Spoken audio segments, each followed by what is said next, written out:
Hall इथे अतिशय चांगल्या कॉन्फरन्सेस झालेल्या आहेत. भारतातले सगळे जवळजवळ 120 बिझनेस इन्क्युबेटरचे CEOs येऊन इथं त्याची कॉन्फरन्स झाली. मॅक्स प्लॅंकची झाली. चायनीज, कोरियन, जॅपनीज, रशियन्स इथं आलेले आहेत. हे बुद्धाची मूर्तीचा इतिहास असा आहे की एक ओळखीचे ग्रस्त ते मलेशियाचे आणि त्यांची बायको होणारी बायको थायलंडची, त्यांना लग्न करायचं होतं. त्यांना म्हटलं तुम्ही या इकडे, आणि चक्क आपल्याकडच्या मराठी पद्धतीने, महाराष्ट्रीयन पद्धतीने त्यांचं आम्ही लग्न लावलं. हे वेडिंग डेस्टिनेशन पण आहे. हो, डेस्टिनेशन वेडिंगसाठी पण डेस्टिनेशन वेडिंग म्हणजे लिमिटेड 100-200 लोक असले तेवढे लोकांची राहायची सोय आहे.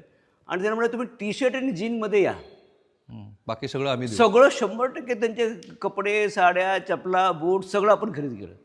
मग त्यांच्या मिसेस होत्या बुद्धिस्ट आणि हे ख्रिश्चन. आम्हाला बुद्धिस्ट स्टाईलने लग्न करायचं आहे.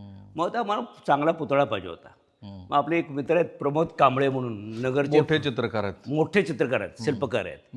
मग त्यांनी हे शिल्प बनवून तेवढ्यासाठी खास बनवून दिलं. काय अप्रतिम आहे हो. आणि इतकं सुंदर, काय हे शिल्प बघितल्यानंतर मनाला एक वेगळ्या प्रकारची शांतता आपोआपच येते. अंधार करावा. इथे एक आपला तो मेडिटेशन लॅम्प आपल्याकडे आहे, तो लावा आणि पुढे बसावं आणि हे बुद्धाची मूर्ती बघावी. मेडिटेशन आपोआप तुम्ही त्या अवस्थेत जाता. खूप छान.